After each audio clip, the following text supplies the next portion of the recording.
Alrighty, good evening, everyone. My name is Daniel Barrett. I'm an event facilitator here at McNally Robinson Booksellers. And before we begin, I would like to acknowledge that we are on Treaty 1 territory, which is the traditional territory of the Anishinaabe, Aninawak, Anishinaabe, Dakota, and Dene peoples, as well as the homeland of the Red River Métis. Additionally, McNally Robinson Booksellers itself rests on the land once occupied by the Métis community of Roostertown. And of course, we are gathered here today for the Winnipeg launch of the fourth book in the Dr. Bannerman Vet Mystery series, Three Bengal Kittens by Philipp Schott. Let's hear a round of applause.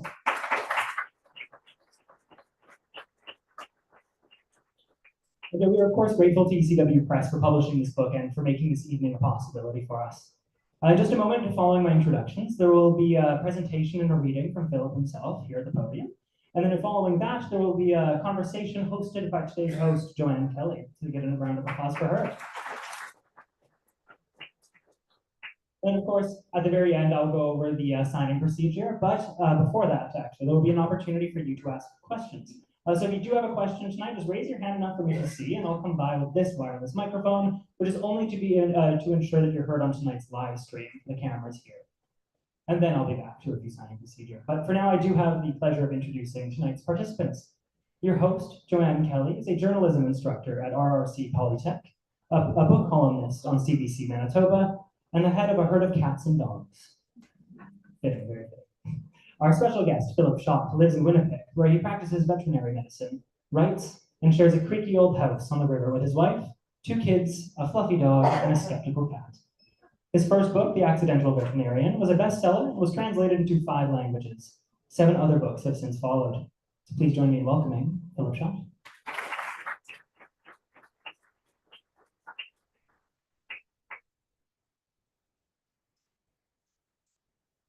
Good evening. Thank you so much for coming. I was astonished that people don't tire of these things. But anyway, good for you. Thank you. I appreciate it.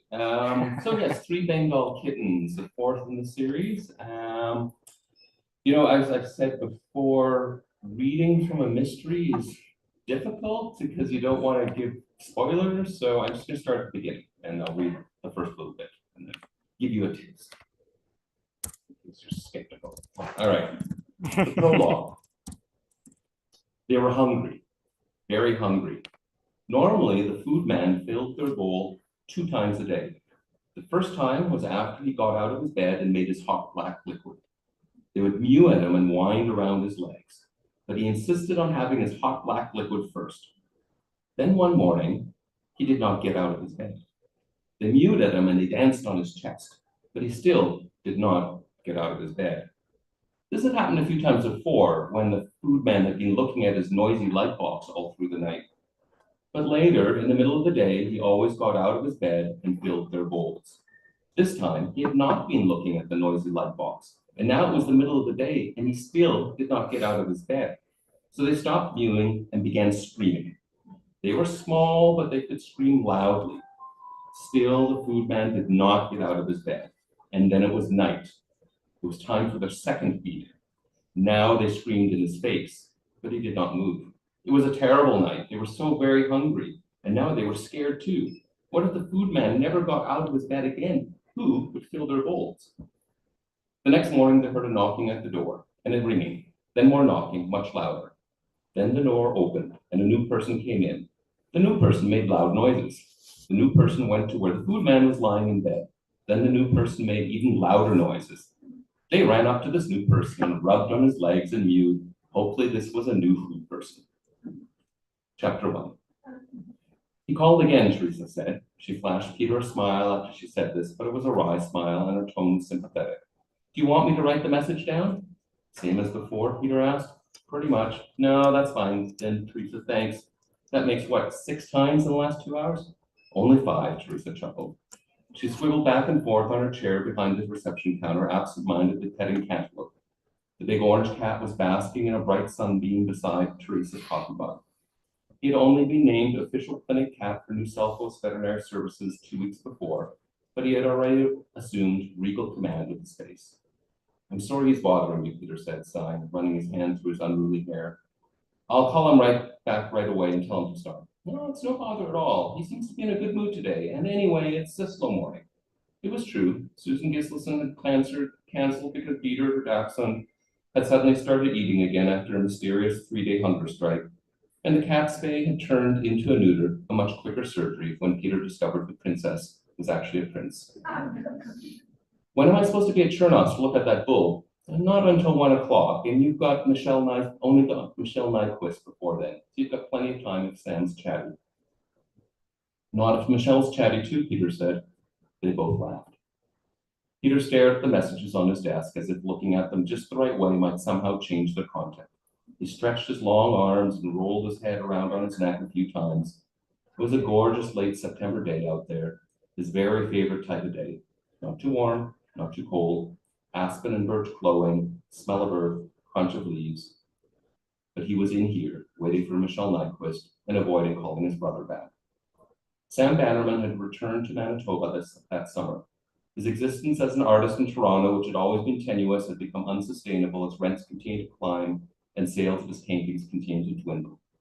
Sam had confessed to Peter that he hadn't sold a single canvas in 2 years and was living off a combination of welfare and stretch credit cards, having long since spent the last of the inheritance they both received from their parents. The only solution was to move back to Manitoba, where it was much cheaper to live. New South Wales had a tight rental market, and Sam had nothing but scorn for his old hometown and for small town life in general. So with Peter and Laura's financial help, he moved to Winnipeg, to a small bachelor suite in the North End on Burroughs Avenue. This is going to be okay after all, Peter told Laura. Then the calls started. Problems with the landlord, problems with social assistance, problems with his doctor, strange noises, strange smells, strange thoughts. Peter picked up the first message. Teresa had numbered them, obviously anticipating multiple calls. 1, Sam called. 2, Sam called again, says it's urgent, but was polite. 3, Sam called again, says it's about cats. 4, Sam asked again nicely, but sounds worried. Something urgent to do with cats. Peter considered that his brother had probably picked up a stray. His North End neighborhood was full of them. Sam had owned a ferret in Toronto, but after Nosferatu had died, in a rare moment of rationality, Sam decided that his apartment wasn't a great place for pets, so he didn't bring home any more. His new place on Burroughs was no better, what with the canvases, painting supplies, and garage sale treasures stacked floor to ceiling. He couldn't possibly keep a cat there. So what on earth was... Peter stopped himself. He was allowing his mind to stumble down a pointless path of speculation. He hated it when he did that. It was a waste of brain power and a waste of time. As always, data was needed to quell the speculation. He'd have to call Sam. Sam answered after only one ring. Hi, what's up? Peter asked. He forced a cheerful tone to try to conceal the annoyance. The annoyance he felt at having to have this conversation. Today's annoyance was just a thin layer stacked on top of decades of layers. By now, a tower, a skyscraper of irritation. I'm sorry, man. I'm really, really sorry to bug you. You know, I hate bugging people because I hate it when people bug me, you know? So I get it. I totally get it. You know that I get it, right? Sam sucked in a long, ragged breath. Yes, I know, Peter said, suppressed a groan, and glanced at his watch. It was going to be one of those conversations. Cool, that's cool. So I called, and again, I'm sorry for calling a gajillion times, and I know you're super busy and all, and with the vet stuff and whatever. But anyway, I called because there's these cats in the apartment right below me. Don't know the guy's name or anything. Seen him a couple of times in the hall. Old and sketchy looking, you know? So I don't say like, hey neighbor and stuff like that, but I can keep hearing his cats, like right through the floor. It's like paper, the floor I mean. Even over my TV, I can hear them. And the last couple of days, they're extra loud, like extra loud, like screaming and stuff. So I've been thinking about talking to the dude. But like I said, he's sketchy looking, and I don't want to get into some kind of feud or something. A pissed off neighbor can make your life hell, total hell, right? Don't need that. I've got enough problems, right? So I tried to call the super, but she's not answering, and then Sam cut himself off, and Peter picked up the knocking sound that had interrupted him. Wonder who that is, Sam asked. Do you need to get that? Peter asked, hopefully. Nah, probably just Mormons or Jehovah's or something. No security system here. I wrote an email to management about that, and they were like, Sam was interrupted again, this time by much heavier knocking, followed by a loud noise. Winnipeg police, open up.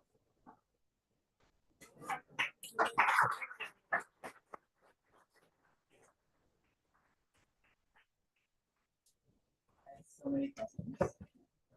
This is going to go all over the place, this conversation. All right.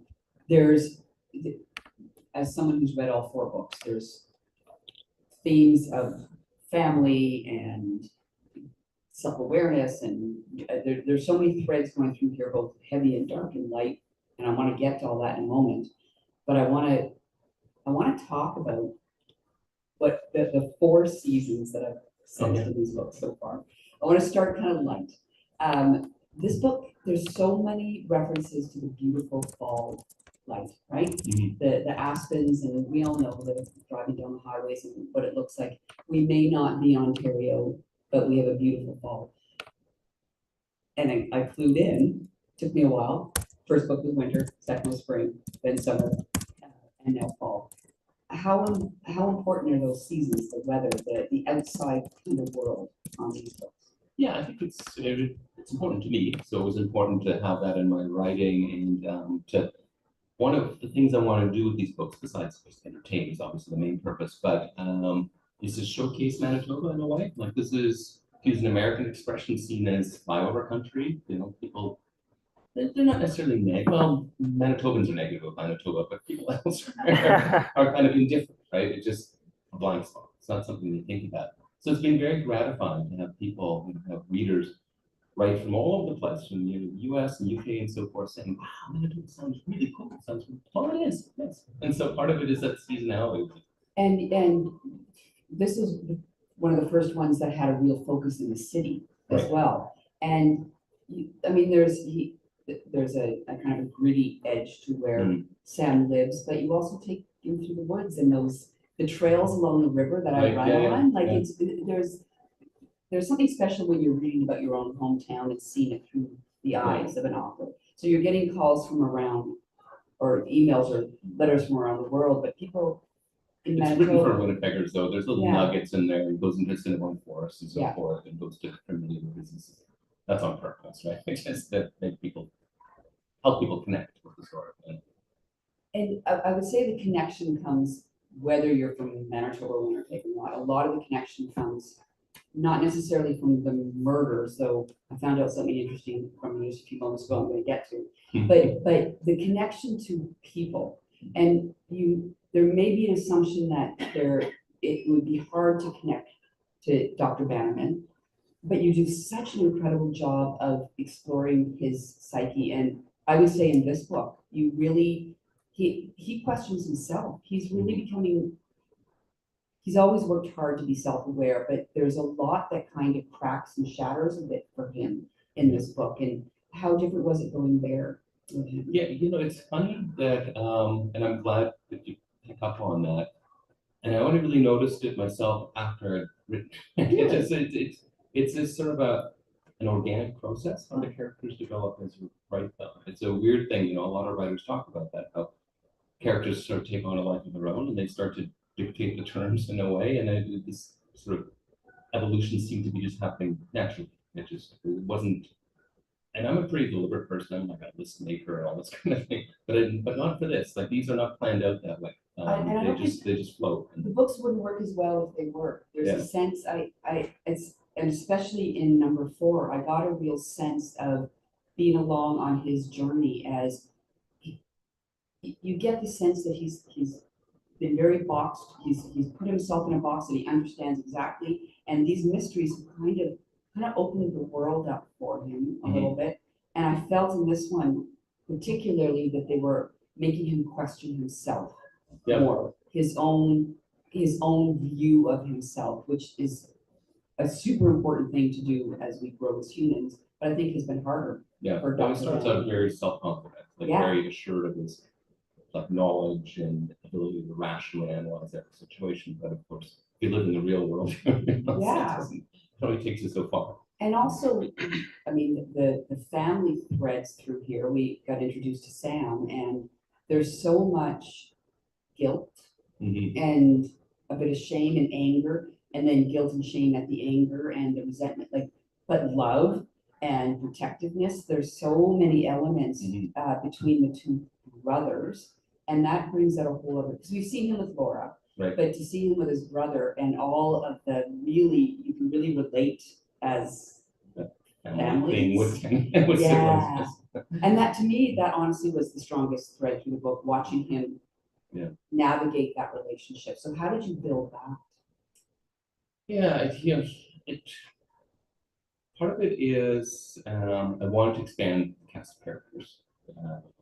And family, we haven't really found out much about the families other than Kevin is Laura's brother. So I wanted to bring that in, and I already kind of written the parents out as being dead. I'm not sure why I did that. I shouldn't have. But it just was easier. Maybe they only thought they were dead. Yeah, so there was that, but also because Sam has significant mental health issues, and exploring mental health is important to me in these books as well. Mental health in the broadest sense, like Peter's mentally healthy, but he's neurodivergent, right? So just different ways of viewing the world and the value in that.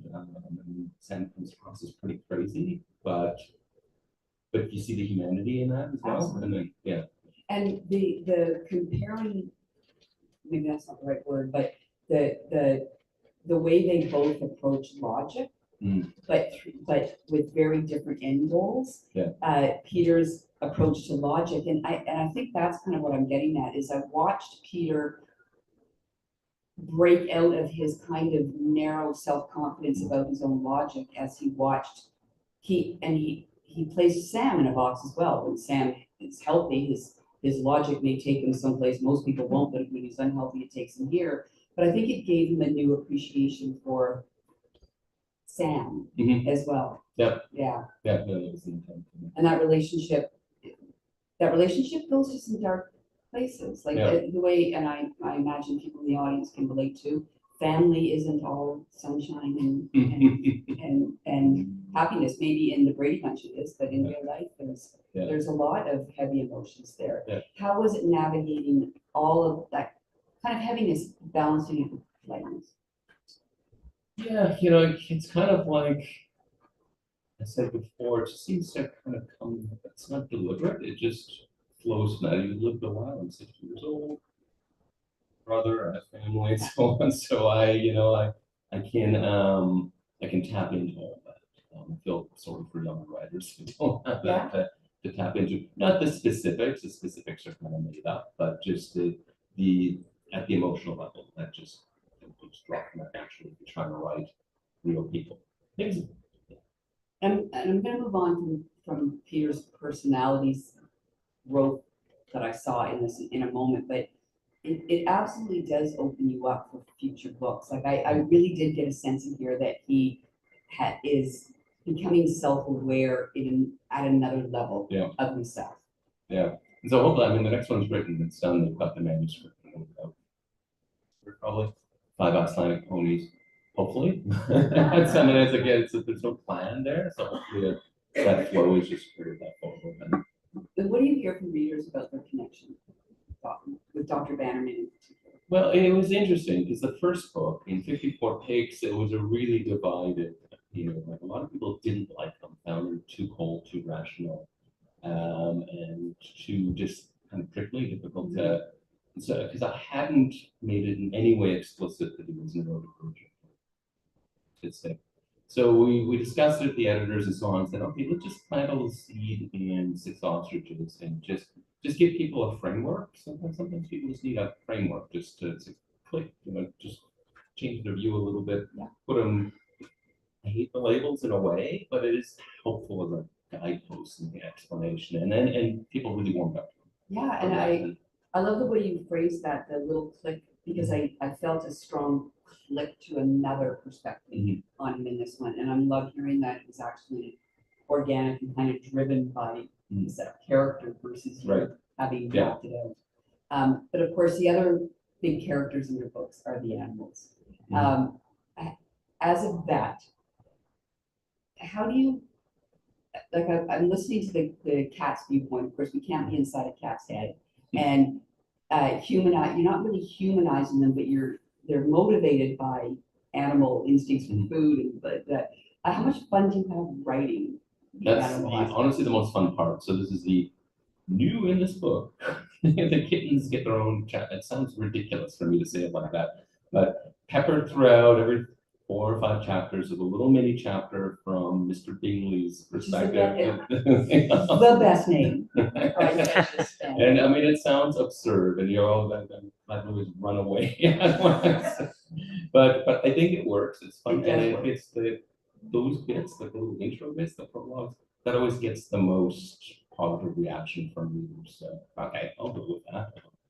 It was tougher with the horses because I can get to the cat's head, but the horse, I don't know. We'll see. We'll see what horse people say when they read Five Icelandic poems. But the cat's given it, Mr. Bingley, the only one we get inside, kind of, I'm not giving anything away, right? He escapes and runs away, but he kind of has a bird's eye view underneath the bushes, kind of watching Yeah. things go. So it's a really good storytelling It's like, tool as well. yeah, almost certainly pre-chorus in a way, somebody that's not part of the story, kind of observing it in their own perspectives, get their perspectives. For those, I'm sure some people read these books as mystery fans. I'm not a mystery fan reader. I read them for the people, and which is why I like this book. I like all your books. But in terms of the mystery, I just picture whoever writes mysteries having like a big board with like the yarn and pictures. And like, how do you map all that out? I don't. It's like I said, it's such a strange thing because I'm a very directed, organized, list maintained kind of person. Plan 10 people. But for some reason, I just can't do it with this. I have an idea of where I want the story to go, and then the mystery element, I just charge ahead, move fast and break things, as they say, and then I go back and pick up the piece. Okay, this doesn't make sense. I need to make this fit. I need to hammer the square peg into that round hole to make that fit to try to make the story coherent and make the mystery make sense. I actually don't read mysteries. True confession. It just for me, this was a vehicle to tell the kind of story I wanted to tell. So I come at it from a very outside perspective. I don't really know how close I match to people's mystery readers' expectations. I don't know that I would have solved the mystery. I think I had kind of thoughts about the why, but maybe not the who, and the clues you dropped all made sense when you look back on them. But you and I were having a quick conversation before about some of the research you do into actual criminology theories, and that's super interesting. Yeah, so one of the little hooks, so each book is a different season. This Five Icelandic poems is in winter again, come back around. The other is that the motivation for murder is different each time. There are criminologists look at like 5 or 6 basic motives, so I'm gonna have to start recycling them. Yeah, the motive end up in it. You used to say motive would have a million different variations. Yeah. But how much research do you do? Not a ton. I always fear that I'm gonna get called out by like a real cop or it's like that doesn't work that way. I mean, the internet is kind of amazing, right? I don't know how anybody wrote for the easy availability of that kind of research, but I just sort of go for it. It's also the same with large animal practice. I haven't seen a cow in a non-animal form since vet school, or maybe at the side of the road, I suppose. So I really have, and it's a totally different profession. It really is. I mean, hats off to people that do both small and large. It's 2 different things. So I keep fearing I get called out by a large animal colleague. It's not so much in this book, this doesn't come up, but in the other ones, but no, thanks. You do enough research apparently. And in terms of Sam, and we won't give too much away, but you certainly got a sense of Sam from your reading. Both Sam and Peter have Sam's mental wellness, or when he's unhealthy. Again, how much research did you do, and how was that more of a tool, or how did Sam come about? So I did hopefully again enough research and I won't get called out. And has a psychotic break and he's schizophrenic, schizoaffective disorder. So I think I did enough that without labeling that's plausible, but I didn't do a really deep dive on it. So But I found it interesting that I think it would have changed the tone of the book in a negative way if Peter had dealt with his brother in a perfectly textbook way. Mhm. He is a vet, he is a doctor, he understands the world through his own neurodiversity. But at the end of the day, it's blood and family that frustrates you and makes you angry, and he doesn't necessarily always deal with his Mhm. brother in the healthiest way. And I think No. that's actually really important. Yeah, no, he's no saint that way. Yeah. Laura's a bit of a check on this as well. She's in there as a kind of voice of reason. Yeah. Yeah, and Laura is one of my favorite characters. Is there anybody who actually doesn't live like she does? That you know? Oh no, that would be very cool. But She knits like sweaters. If you haven't read the book, she knits sweaters. But and this one, it's like some matrix codes. And, yeah. Yeah, from movies and sort of geek fandoms. Yeah. Lord of the Rings stuff. All right. Yeah. Oh, yeah. Mary yeah. Maxims. Yeah. Did you guys grow up with Mary Maxims? My mom made us Mary Maxim like hats, mitts, gloves, like real well, very Canadian. I think that would be very cool to make a living. So Icelandic ponies is next for you, but and I hope it's okay to go a little off this book because whenever I talk about your books, one of the things I always bring up is Willow Wren, which I don't know if you've read Willow Wren, but it really moved me. And I think about that book a lot. And you're kind of, I want to get a little into what you're doing next. There's kind of some work coming out of that. Yeah. So the next book that's baked just June 8th, I think, June 5th next year, is Memoir of a Former Nazi. So my grandfather was relatively high in the Nazi Party. He's a character in the book, my father's father. And he went into denazification camp. The Allies captured him at the end of the war, and he was denazified for 3 years. And a lot of people aren't aware in the English-speaking world that this is a thing, denazification. Hundreds of thousands of people put in denazification camps. The Allies had this problem. What have we got? I mean, it wasn't just an upper echelon of leadership. There were a lot of hardcore Nazis in the country. What are we doing with these people? So he goes through that, and he wrote a memoir that I sort of was dimly aware of. Hadn't we looked at? We had a lot of cousins, and all of us, we're not reading this. Like, this is going to be too self-explanatory. But then I picked it up a couple of years ago and started to read it, and it's good. He's a good writer, and he's got a lot of really interesting insights, and he does. I mean, I didn't know him as a Nazi, I just knew him as my loving grandfather, but he seems to have made an ideological transformation during this process. So I've translated that memoir, and then the publisher was very excited for me then to write a lot of commentary about how does this work? Like, how do you take an extremist and change their opinion? Like, what worked in the denazification process post World War II in Germany? What didn't work? Some of the stuff worked, some of it didn't, and this seems like an important subject. And a very timely So one. As well. that's a bit of a break. Oh, yes. And which kind of makes me want to ask the question. So you got your cozy mysteries, I'll call them cozy mysteries. Yeah. Your memoirs of being a veterinarian, your Willow Wren, you're one of the most eclectic writers and successful in all of the genres. How do you balance all that? Yeah, I don't know. I mean, my chief editor saying, "Can Phil be better? So if you're going to have a writing career, you need to focus." It's not really to what end. I mean, I want to do what I want to do. Right? Yeah. So I've got the one I'm researching right now kind of brings the threads together. For anybody, the one of you in the room that might have read Heal the Beast, my history, came out last year. There's a person named Maria von Malzahn. She was a countess, a noblewoman, born in the before World War II. Around the time of World War I, she was born. In World War II, she sheltered Jews in Berlin and then became a circus vet after the war, and ultimately was a veterinarian as an elderly woman living in Berlin in the shadow of the Berlin Wall, treating the dogs of punk rockers living in punk movie in 1980s in Berlin. And it was and she was awarded the highest award that a Gentile can be given by the state of Israel for her work there. Wow. And so you're working on. Yeah, I mean, I'm doing the research for it right now. There's nothing in English about her, but she's a big deal in German.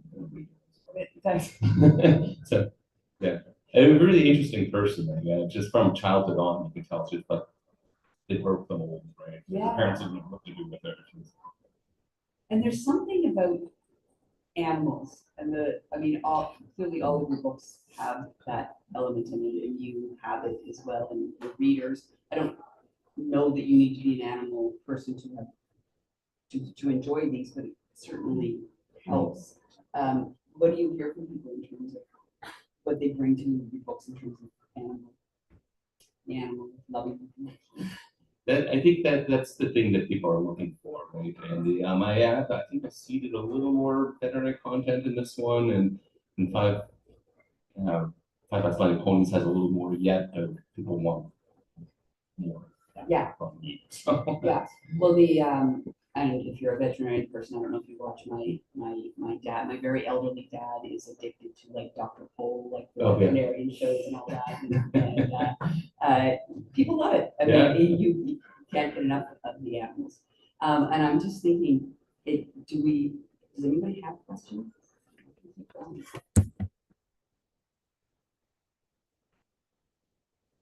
Oh.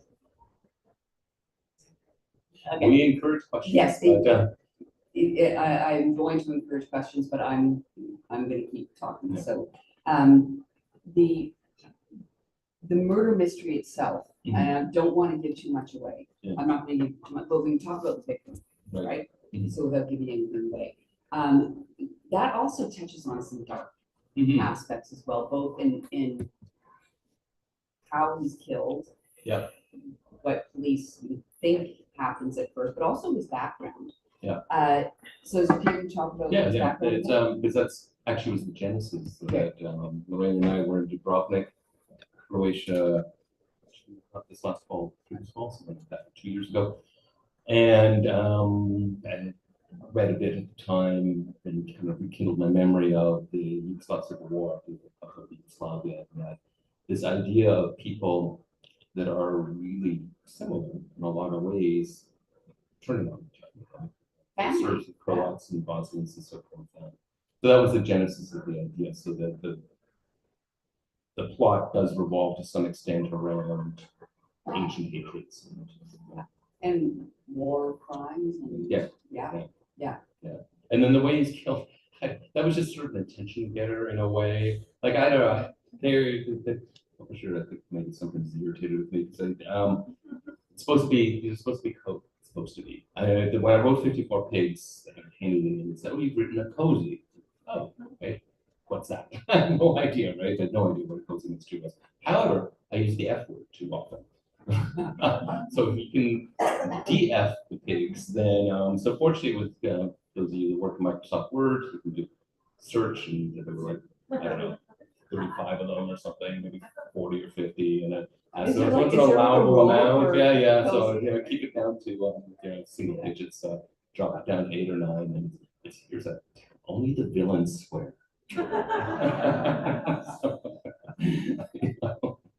So yeah, I deleted those or changed it to milder language so that it wouldn't offend apparently the cozy reading public. So yes, the way he dies, cozy readers are going to go and drop. Yeah, but that's kind of the point. And I will say that the only in like Murder, She Wrote or something is the murder. So and how she handles it perfectly logical and laid out, but I love the fact that Peter has a very logical brain and he approaches everything logically, but at the end of the day, he comes across as so human. He tries very hard not to make assumptions, but again, it's what I particularly liked about this book is that he catches himself making assumptions and making mistakes, and instead of just sweeping under the rug, he kind of takes some time to kind of slow down and reflect on himself. Yeah. May not always succeed, but and this murder takes place in Sam's apartment building. So, and we've all seen those. I can picture it. I feel like I've seen a photo. The 3-story, and the Lady Alice or whatever it's called or whatever. But kind of a brilliant idea for a murder that he's got to map out everybody in the apartment. And he's got the mental map. I did that, right? So the southeast corner, the northeast corner, the southwest corner, the second floor, and so each contains a tenant and a possible potential suspect. So it's an easy thing.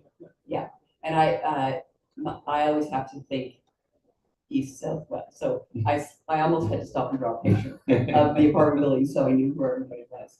But I don't know about you guys, but I don't read them to find, I'm not trying to solve the mystery. I'm reading it for the evolution of the people. And so getting to Laura, who I love, Pippin and Laura are probably my two favorite characters in that. But watching her evolution as she wants Peter to be himself and to, if you solve these mysteries if you want to, but you need to do it safely. And I really enjoyed the times when he got to sit with her over tea or knitting. There's a lot of tea, which is very cozy. But that relationship between them feels very special. Yeah. The tea incidentally is accidental. I didn't realize tea was a thing with cozy mysteries, so that's maybe why they said that. It turns out you look at Google cozy mysteries, there's a kitten sitting on a table with a cup of tea. To restrain them from keep putting a cup of tea on their cup. But yeah, the relationship, I realized after I wrote 54 Pigs, I was going to run into a problem that there'd be this conflict all the time, and I didn't want that because she was really not happy with how he involved himself in this potentially dangerous situation with 54 Pigs. So I realized that would happen. That's one place where I was deliberate. Okay, we've got to make this work in a way that's more And it does. viable and sustainable. I really enjoy the conversations they have and how she kind of centers him and brings him back while not being any type of caretaker. Like, right. That's not the relationship they have. It's very, very equal. Also with the books and that made me think of something else I was going to ask about. So in this book, it made reference to the fire in the second one, in the third one. Do you feel a need to have like an overarching, there's some mental health issues, but also kind of urban living and do you have a theme or idea you want to get across in each one? To some extent, yeah. I mean, 11 Huskies for sure. But the idea of how devastating forest fires are, it's a pretty obvious point, I guess. In Six Ostriches, it's about that's about political extremism, white nationalism, something there. And this is a bit about poverty and mental health, inner city living, without either. I didn't want glamorizing it by any means, but also not looking down on it. Like I think it's very deliberate that actually you can walk on the street in the North End and you're not going to get stabbed. Honestly, it's and you've got neighbors looking out for each other, and because he comes into the apartment building and it does feel that there's been a murder, there's a bit scary, but as we get to know people, a lot of that drops away, and it's a neighborhood. It's a neighborhood like any other. And I think anyone who's grown up or lived in Winnipeg feels very strongly about that, more so than any other city I've lived in. The neighborhoods. How was it bringing it into the city? Well, it was deliberate because the advice that was given, you can't have too many murders in a small town, and after a certain point, it just doesn't make sense demographically anymore. So I thought, and Winnipeg, Winnipeg is a great canvas to work with, right? So I'm sure we'll come back to Winnipeg at some point. I'm still keeping my eye out for any questions. Right there, right there. He's gonna go take the microphone.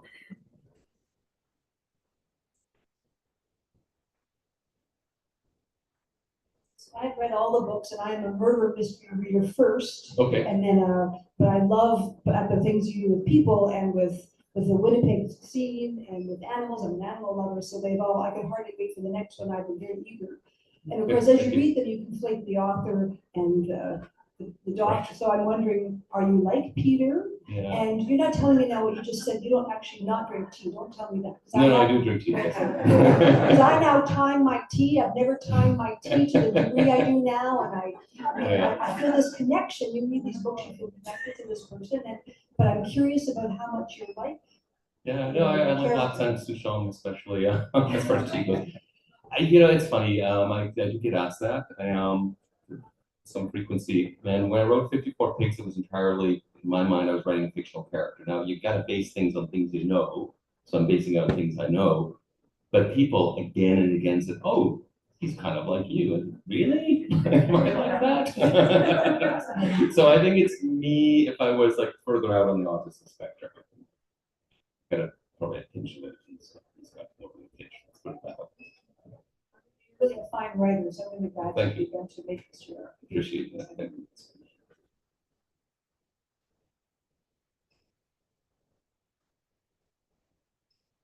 I think we have one towards the front and back here. Awesome, we'll get to you next as well. Yes, I have enjoyed your books extremely much, and it was just a delight to stumble across them. The first one was just really, I'm an avid mystery reader. I've read Cozy, Dark, I've read all the whole spectrum. I Right. love them all.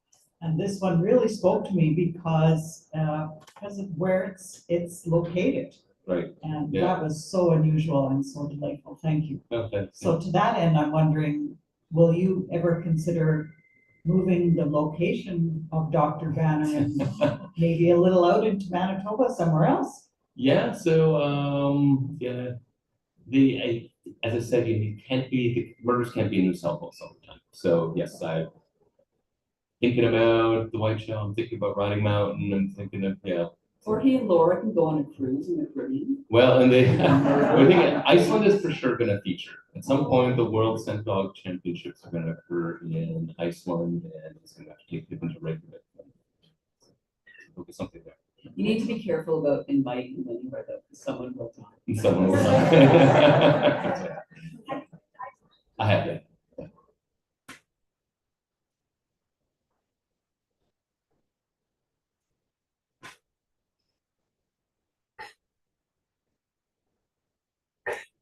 Hi, Philip. Hi.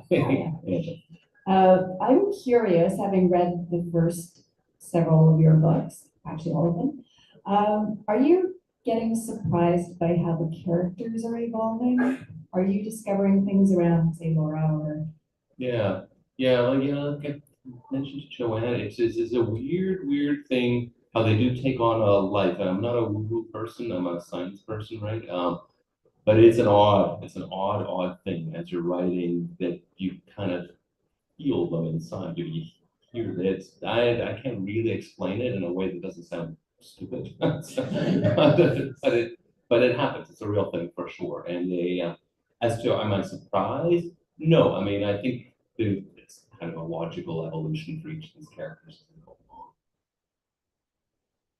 It's interesting to see too that we've talked a bit about the research, but where you get to slot in or drop in psychological information. Mhm. Laura in particular gives a few explanations about Sam's behavior. Right. That are really interesting. Yeah. And was that new to you and finding ways to put it, like, was the information new to you? Yeah, I mean, you do try to show not tell in a way, like you try to not to beat people with a piece of information. So if you can slip it into conversation with the characters, that's a good thing to do.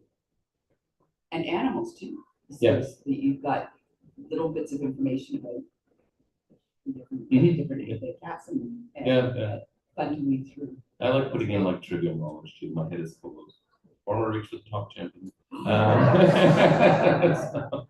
Saskatchewan, 1983. And then we were crushed in Toronto for the national on national television. But yes. So I've got a lot of trivial knowledge, and I like to sleep that. And geek culture, like the games and all that stuff, and Lord of the Rings are very fun. More questions?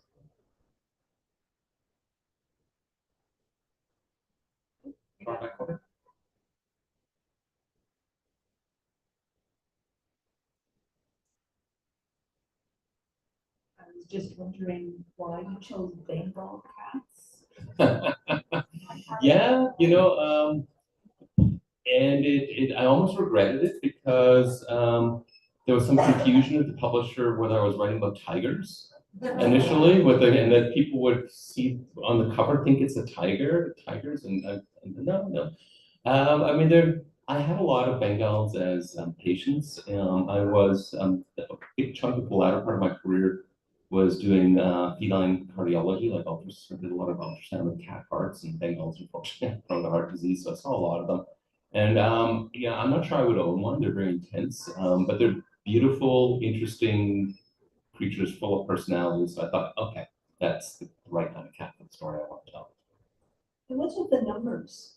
Is there some Oh, yeah. code? Good Is there question. a code hidden in those? I was looking for So- some. Okay, yeah, so the first one, excellent question, because the first one, 54 pigs, is 54 because I was 54 years old when I wrote it. That's one.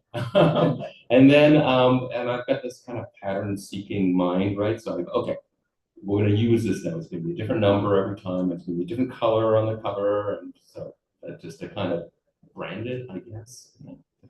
So the other numbers mean anything? No, not really. I'm trying to think. I'm trying to mix them up a little bit and not make it seem like there's a sequence. I mean, there's only a realistic number of ostriches, right? It's, you know, gonna have a lot more than 5 unless you have a big ranch, which nobody does in Manitoba. And then huskies had to do with the size of the sled team, so there's some a bit of both. How do readers, or how do you feel about killing people versus animals, or hurting? Oh, yeah, so yeah, 54 pigs. For those of you, I'm not giving anything away if you haven't read it yet, but on the first page, all the pigs died. And so I got into a lot of trouble for that, actually. In fact, I was invited, I don't know where that person is here, was invited to a book club and to talk about 54 pigs. And I come up to the house, and from a distance, I can see they have a giant inflatable pig on the front lawn. And then I look in the window, it was Christmas time, winter, so it was a Santa pig. And I look in the big picture living room window, and there's a big pig inside the living room too, and they have pig candles and cookies. And so, and then she meets me at the door, the hostess, and I said, "I'm so sorry, the pig died." She's like, "I know." So it turns out this book club, they select their books without reading them, like they select based on the title alone, and they thought it was going to be a happy pig story, and it's not. They're all immolated in the first. So you They don't still know. invited you. So Yeah, that's well, fine. yeah. No, I know we had a nice time. It was a good time, but it was a little awkward for a moment. But, so yes, absolutely, you don't hurt animals. 6 ostriches is a little bit of animal mutilation that occurs off screen, and that's part of the evil of the yeah. So that was deliberate, but I do definitely avoid it. Now I tell people, none of the kittens died. Yeah. Thank you for prompting me. Yes, Yeah. the kittens all survive right to the last page. They do not just survive, they thrive. Yes. Kittens do well. Don't have to worry about kittens. People dying is hard enough, but it's kind of accepted in Yeah. murder mystery that someone's going to die. Well, adults, yeah. I mean, there's Yes, something about the yes. innocence of animals and children that make that kind of off limits. So it's in a different genre. Yes. Very I think I have a question in the middle. Thought I saw a hand. No, I didn't. Would you Please, like I to did. lead? I'm new to your books, but really curious about it. And do you have to read them? Excellent question. You do not, no. No, I've very deliberately set it up so that you don't provide enough information so you're not the background of the characters, so you're not lost. There are kind of Easter eggs in there for people to read them in sequence, because then you'll, okay, he's referring to that, but it's not important to the plot at all. I would still suggest reading them in order, just personally, because the characters as development, they yeah. grow and the connections between people, and I think you will grow with the characters as you read them. But yeah, That's what I was thinking. yeah. Yeah. Well, you won me over. I never to start.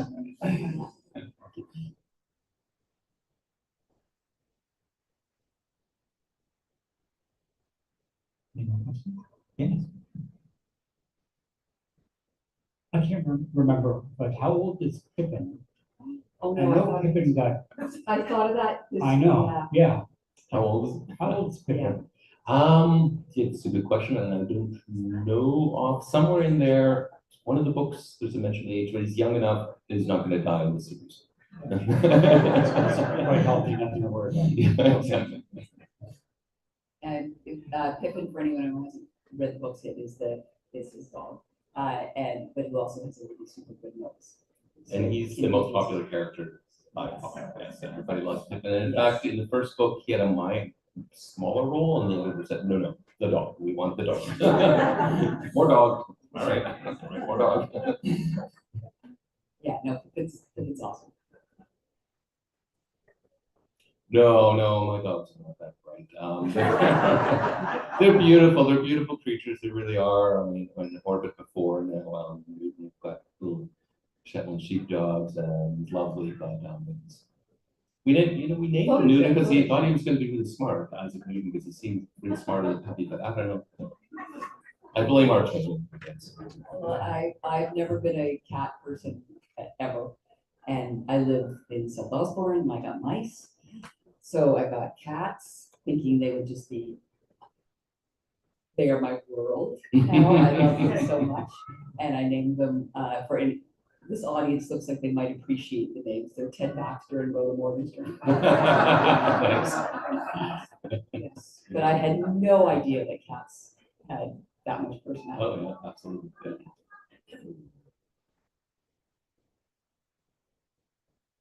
Any more questions percolating? Love it.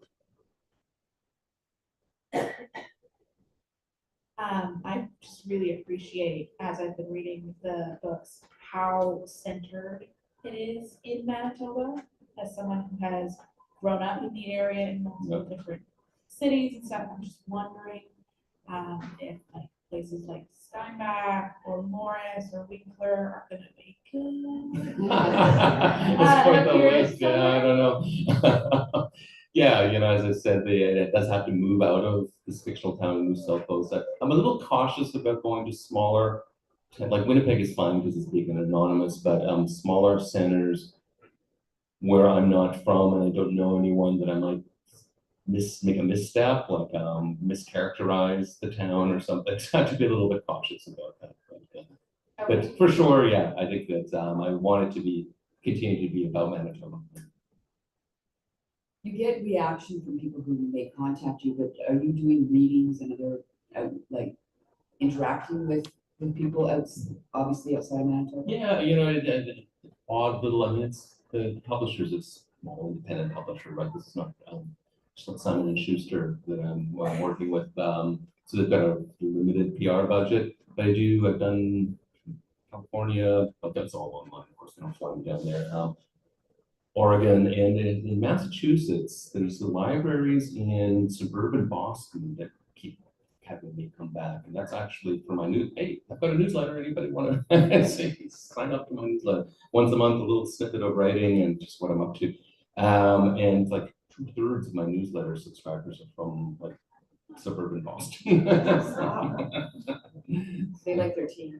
I guess. Has there been any talk of TV? Well, there's someone in the room who has some insight. There's talk, but funding for this sort of thing is it's challenging. Is that correct? Yes. And the publishers, my editor says, be careful. I mean, even if you do, because they can suddenly decide maybe it's not a veterinarian, maybe it's better if it's a chiropractor. Oh. Once you sell the rights, but if it's just someone I know, then I'm not worried. But it's so visual, right? Like thinking of the seasons through each of them, you can feel the -40. You can see the sunlight through the yellow leaves, etc. Just travel Manitoba should. Yeah, come to Manitoba and get murdered. You'll have a fabulous veterinarian. Yeah. Solve your murder. Yeah. But I can see a line of merchandise coming out of the tube. Maybe I shouldn't have said it in fictional town after all. I was originally going to say it in Gimli, and I felt a little uncomfortable about reasons I like that. So. Okay, unless we have one more burning question, I think we can move on to the signing portion of the evening. Love it. Okay, well, thank you again for everybody for being here. Let's give a round of applause.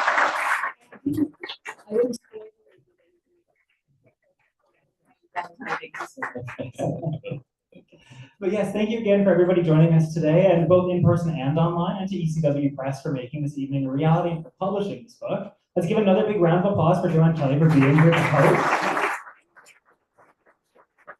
And of course, to Philipp Schott for writing and being here.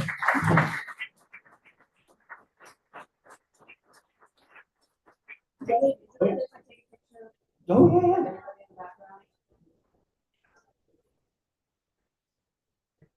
Very smile. Thank you. You all look great. That was great. All right, so we're going to move along to the signing portion of the evening, which is going to take place at the table to my right. Feel free to have a copy of the book signed before you visit the cash desk, so long as you pay for it before you leave. That's all good. But yes, again, thank you so much for being here, and have a lovely night.